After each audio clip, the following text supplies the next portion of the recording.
अवाजी समातुन ताईं radio voice of Sindh London.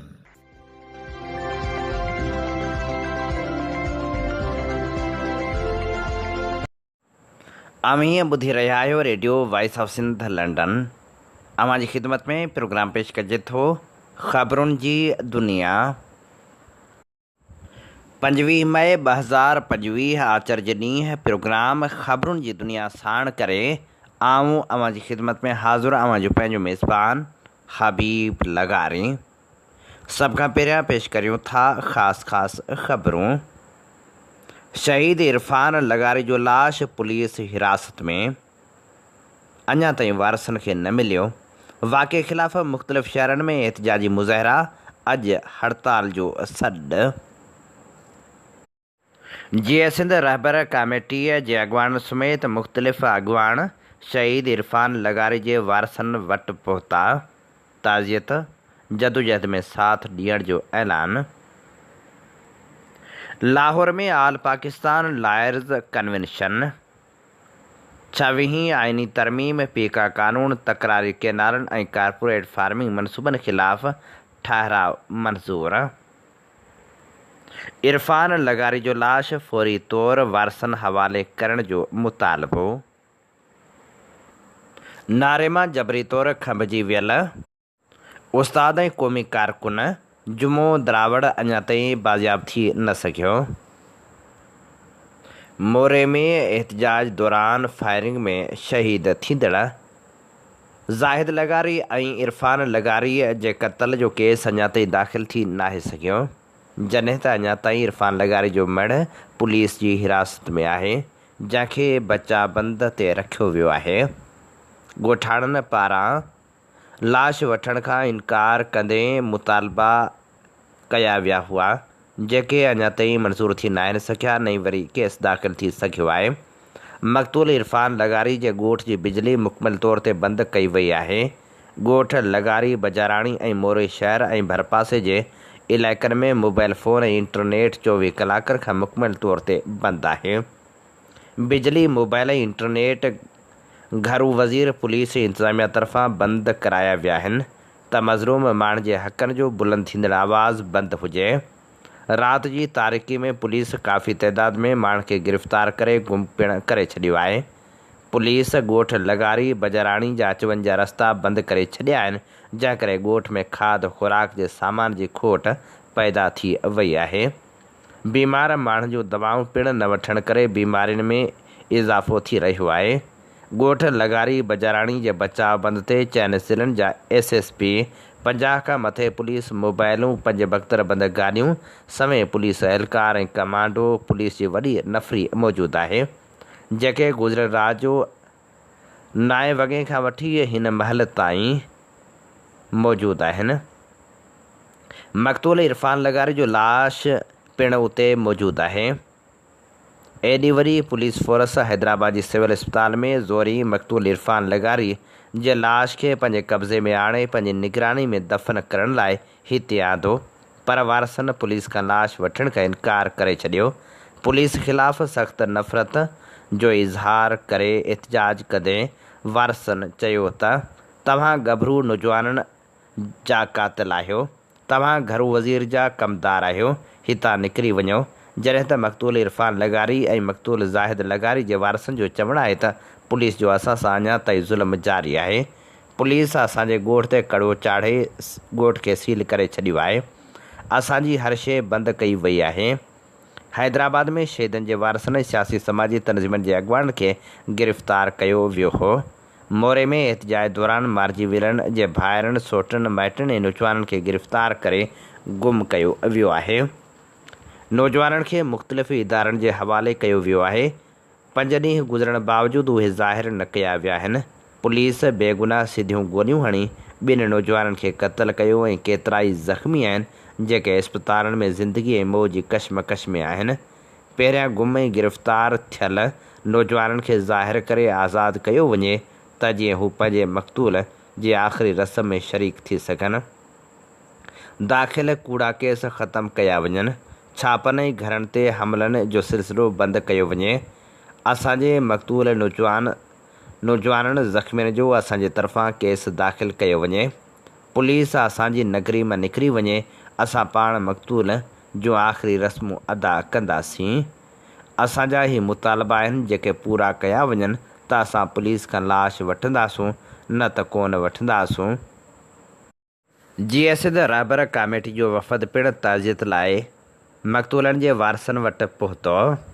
तॾहिं ते जस्कम बशीर ख़ान कुरैशी जे मरकज़ी अॻुवाण डॉक्टर नियाज़ कालाणी, रियाज़ चांडे GSID रहबर कमेटी जे अॻुवाण नवाज़ ख़ान ज़ोर ऐं ॿियनि पहुची ताज़ियत कई। उन मौक़े ते रियासती बरबरीअत जी मज़मत कंदे मक़तूलनि जे क़त्ल जो केस दाख़िल करण जो मुतालबो कयो वियो। उन मौक़े ते मीडिया सां ॻाल्हाईंदे GSID मुहाज़ जे चेयरमैन रियाज़ चांडे चयो त GSID रहबर कमेटी ऐं जिस्कम शहीद बशीर ख़ान जो सरबराह डॉक्टर नियाज़ कालाणी साहब, असांजो कन्वेनर नवाज़ ख़ान ज़ोर, जिस्कम आरीसर जो अॻुवान फताह चन्नू, GSID जा असां सभु मुख़्तलिफ़ पार्टियुनि जा मरकज़ी उहिदेदार सभु पहुता आहियूं। त वारसनि जे चवण मुताबिक़ शहीद ज़ाहिद ऐं शहीद इरफान जूं FIR कटियूं।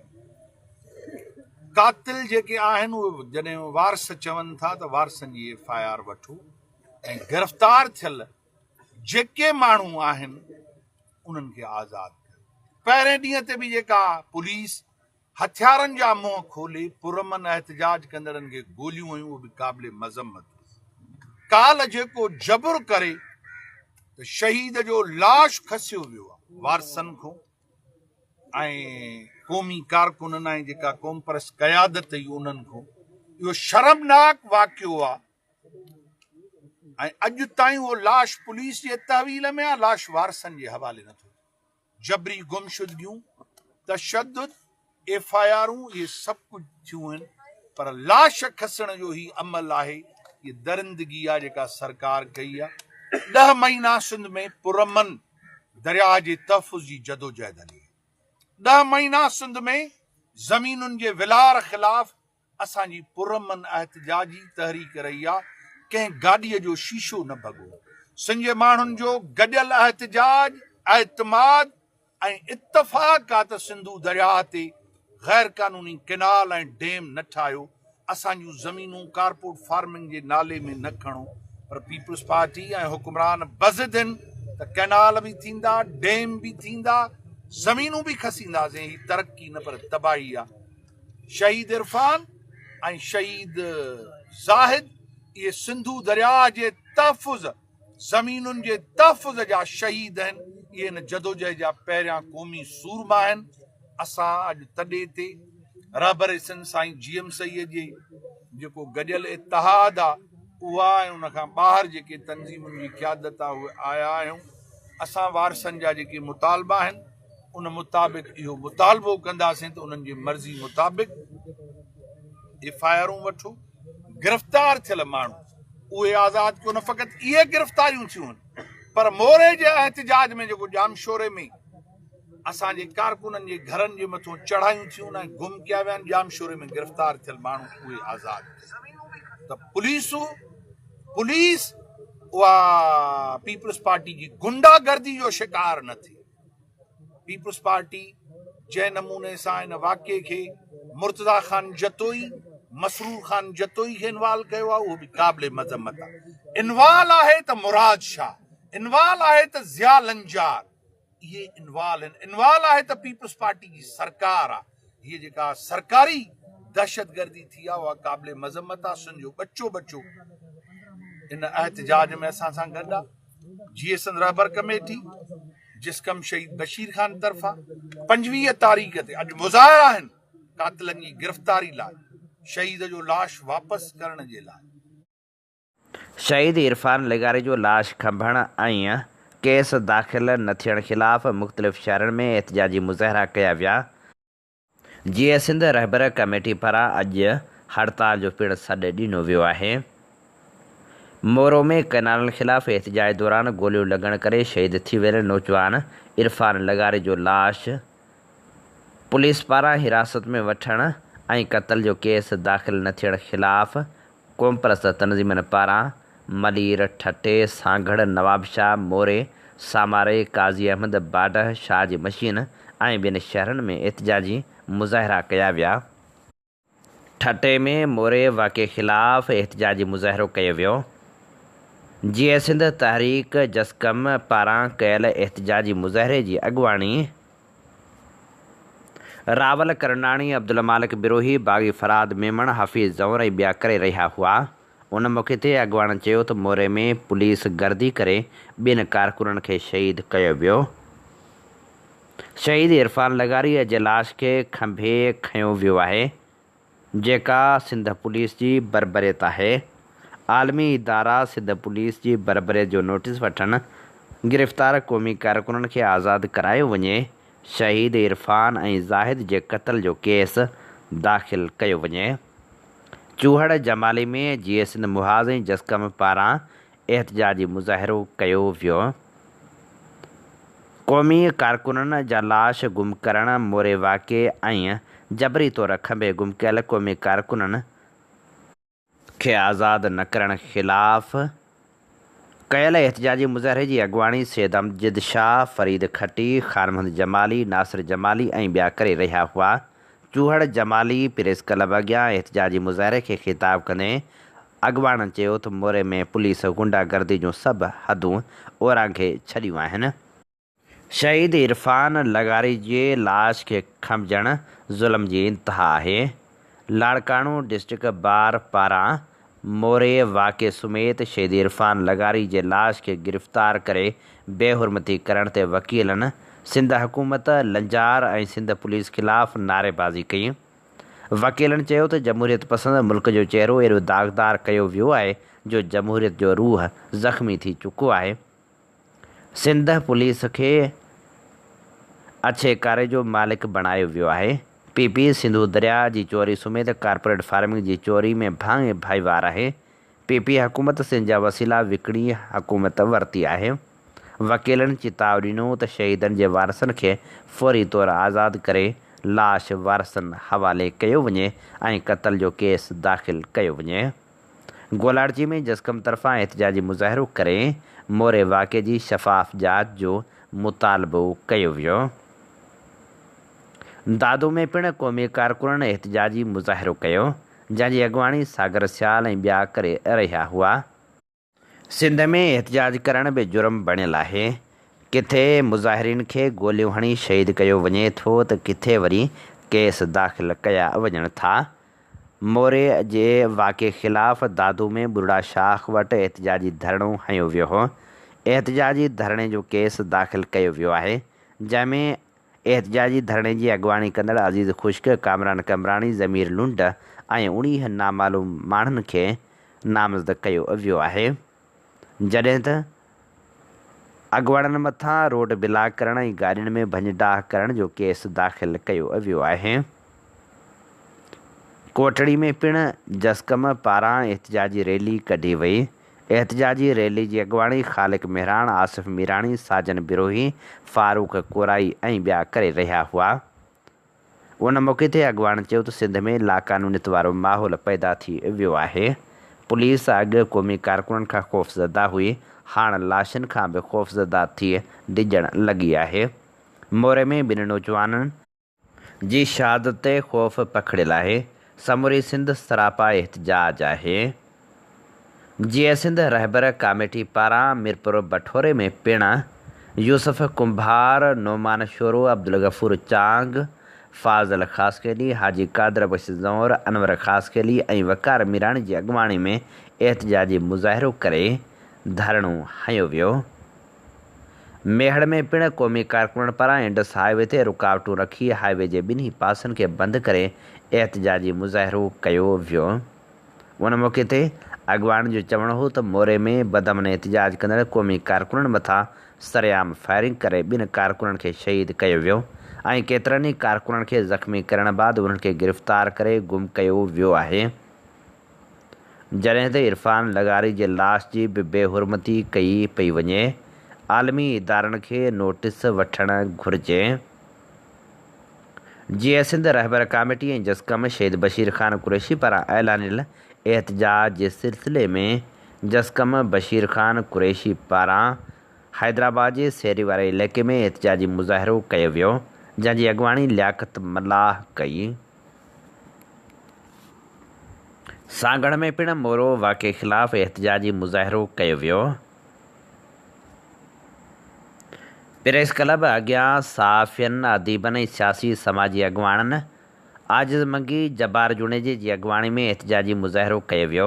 एहतजाजी मुज़ाहिरे खे आजिज़ मंगी जब्बार जुनेजे, कासिम आदल, सलीम रज़ा ॾाहिरी, अली ग़ुलाम जलबाणी, अनवर लगारी, इकरार शर, सनी जुनेजो, फराज़ कलहड़ो ऐं इसरार शर ख़िताब कंदे चयो त सिंध हाई कोर्ट जे चीफ जस्टिस इंसानी हक़नि लाइ कमु कंदड़ तनज़ीमनि जे अॻुवाणनि खे नोटिस वठणु घुरिजे। मोरे वाक़े जी जाच लाइ अदालती कमीशन क़ाइमु कई वञे।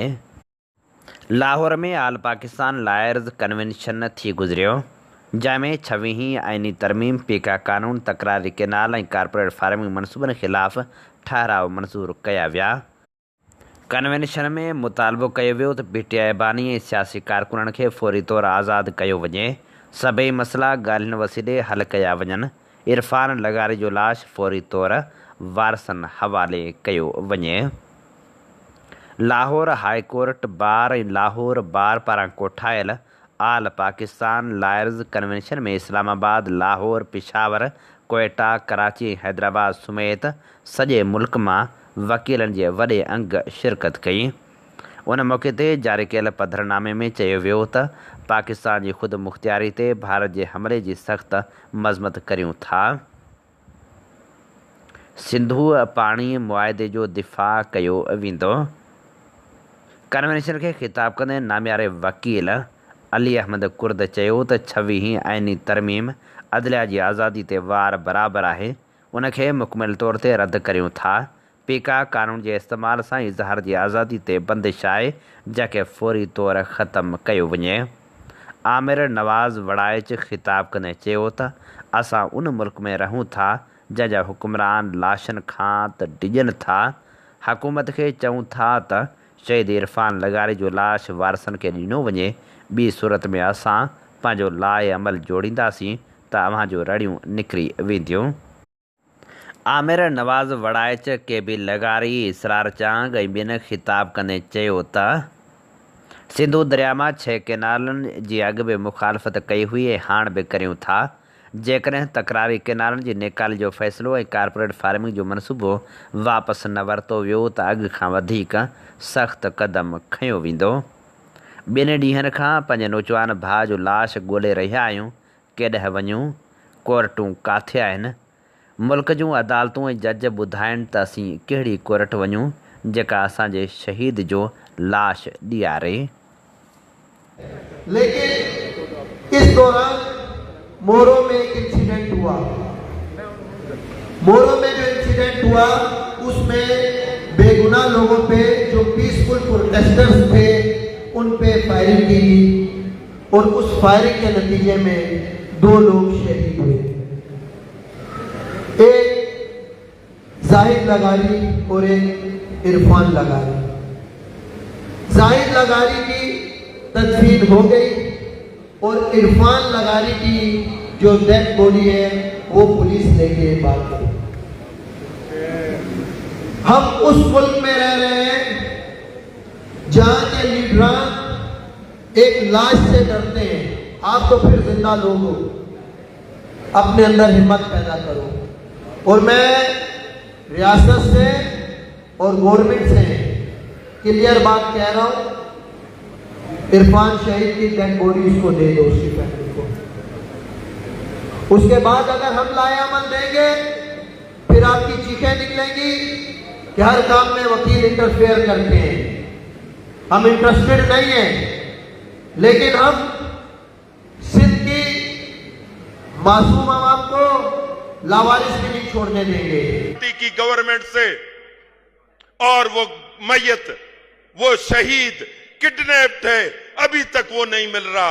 आपने जिंदा लोगों को तो किडनैप्ड होते हुए सुना होगा, ये पहली लाश है ये पहला मुर्दा है जो गवर्नमेंट से लड़ रहा है और गवर्नमेंट परेशान है। इंतजार पंजोता साहब, आपने ट्विटर पर लिखा भी सही, हम आपके शुक्रगुजार हैं। ये है क्या? आए हम इनके पांव उठाएं। कहते हैं चोर आता है, उसके दो पांव होते हैं, वो आया कहां से और वो गया कहां। आप कहें तो हम इनके पांव उठाकर बोले 40 की करारदाद से। कुर्द साहब, अगर हम कहें कि इनके पांव उठाएं 40 की करारदाद से या हाफिज और शहबाज से लेकर फिर 40 की करारदाद तक, जो इनको मंजूर हो, मैं तारीखी तौर पर इनको बताऊं कि क्या है। 40 की करारदाद क्या थी है किसी को मालूम? जिसकी बिना पर यह मुल्क बना था, जिसकी बिना पर यह इस मुल्क की तामीर हुई थी, है किसी को पता? वो ऐसे किताबों से गुम हो गई, आईनी माहिरीन बैठे होंगे।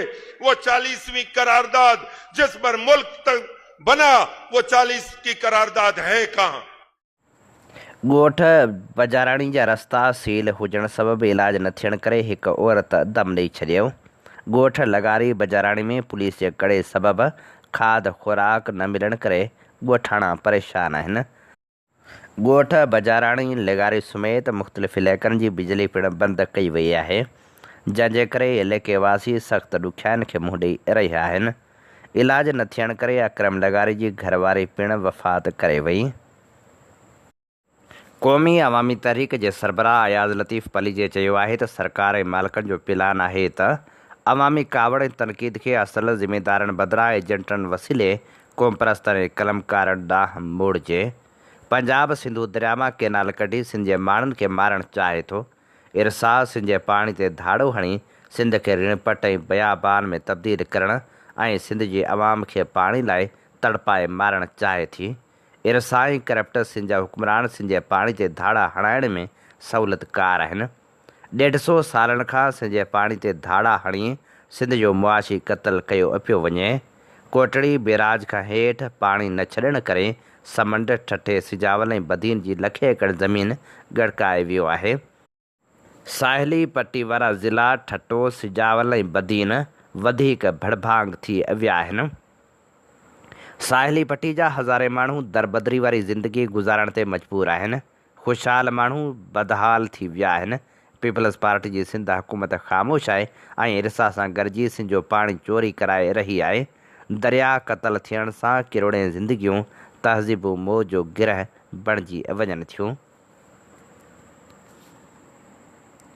SUP जे सदर सैद ज़ैन शाह चयो आहे त जेकॾहिं वफ़ाक़ी हुकूमत ऐं इस्टेब्लिशमेंट सिंधु दरिया मां कैनाल कढण ऐं कारपोरेट फार्मिंग जूं साज़िशूं बंदि न कयूं त सिंध भरपूर मज़ाहिमत कंदी।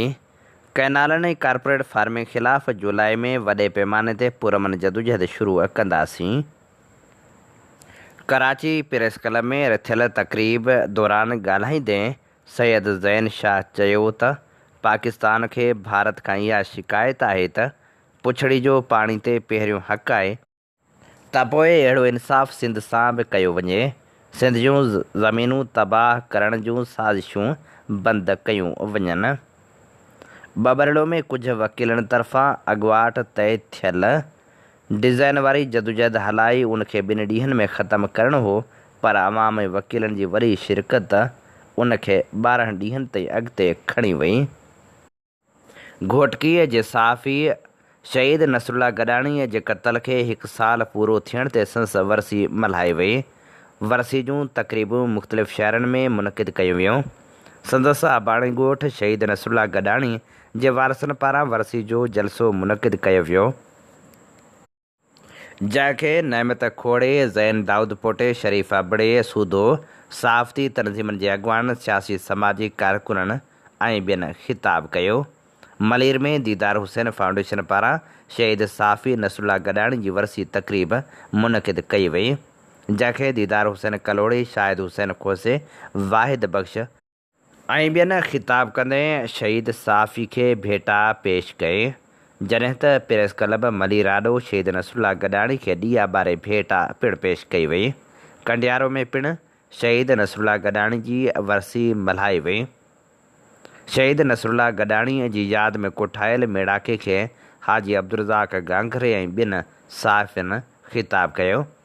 लखी ग़ुलाम शाह में पिणु वरसी तक़रीब मुनक़िद कई वई। कंडियारो, मलीर, लखी ग़ुलाम शाह ऐं ॿिनि शहरनि में पिणु तक़रीरूं मुनक़िद कयूं वियूं।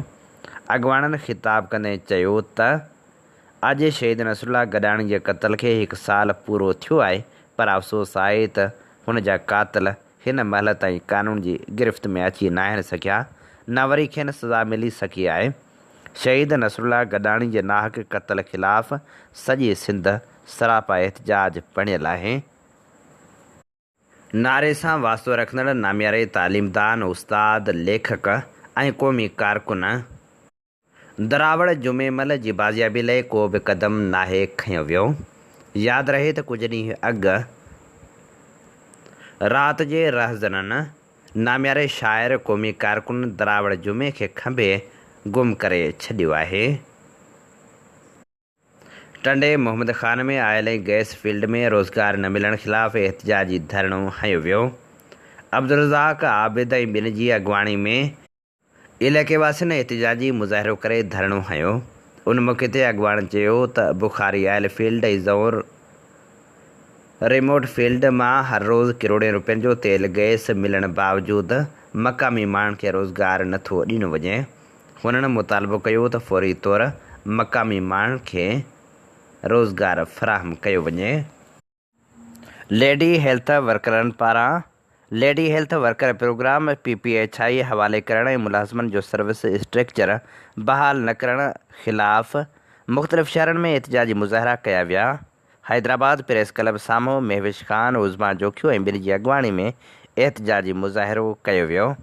उन मौक़े ते हुननि चयो त सिंध हुकूमत लेडी हेल्थ वर्कर प्रोग्राम खे ख़ानगी इदारे PPHI हवाले करण जो मनसूबो तयारु करे रही आहे। असां 2013 खां पंहिंजे हक़ लाइ जदोजहद में मसरूफ़ आहियूं। असांजो सर्विस स्ट्रक्चर बहाल नथो थिए। रिटायर्ड ऐं फ़ौती मुलाज़िमनि जा वारस रिटायरमेंट जे पैसनि खां महरूम आहिनि। हुननि चयो त lady health worker programme Sindh जी बजेट में शामिल आहे, जंहिंखे PPHI हवाले करण हज़ारे मुलाज़िम औरतुनि ऐं मर्दनि सां ज़ुल्म आहे। हुननि मुतालबो कयो त लेडी हेल्थ वर्कर प्रोग्राम खे PPHI हवाले करण जो मनसूबो ख़तमु करे मुलाज़िमनि जो सर्विस स्ट्रक्चर बहाल कयो वञे। लाड़काणे में पिणु एहतजाजी मुज़ाहिरो कयो वियो। एहतजाजी मुज़ाहिरे जी अॻवाणी रेशमा लांघा, रेशमा मीराणी, सलमा तुनियो, शहरबानो मंगरियो, रोज़ीना उॼण, शकीला ऐं हसीना सुमरो कई। मीरपुर ख़ासि में पिणु हुमा शेख, शीरीन राजड़, मेहरुनिसा लगारी, इशरत फातिमा ऐं ॿियनि एहतजाजी मुज़ाहिरो कयो। कराची, जैकमाबाद समेत मुख़्तलिफ़ शहरनि में पिणु एहतजाजी मुज़ाहिरा कया विया। बाडह में कारपोरेट फार्मिंग ख़िलाफ़ एहतजाजी मुज़ाहिरो कयो वियो। सरसब्ज़ पाकिस्तान जे नाले ते सिंध खे बंजर बणाइण, कारपोरेट फार्मिंग जे नाले में सिंध जे ज़मीननि ते वलार ख़िलाफ़ एहतजाजी मुज़ाहिरो कयो वियो। उन मौक़े ते अॻवान चयो त धरती ऐं वसीलनि जो सौदो थियण न ॾींदासीं, भले हुकूमत असां मथां गोलियूं हलाए। हुननि मोरे में मारिजी वियल ज़ाहिद ऐं इरफ़ान जे क़ातिलनि जी गिरफ़्तारी जो पिणु मुतालबो कयो। सामारे में पिणु क़ौमी कारकुननि एहतजाजी मुज़ाहिरो कयो। उन मौक़े ते हुननि चयो त इरफ़ान ऐं ज़ाहिद जा क़ातिल फ़ौरी तौरु गिरफ़्तार कया वञनि। हीअ असीं अवां जी ख़िदमत में पेश करे रहिया हुआसीं ख़बरूं। इन ते ई प्रोग्राम ख़बरुनि जी दुनिया जो वक़्तु पुॼाणी ते पहुचे थो। पंहिंजे मेज़बान हबीब लगारी खे ॾींदा इजाज़त। जॾहिं पेर तेॾ ख़ैर। अवां जी समातुनि ताईं radio voice of Sindh London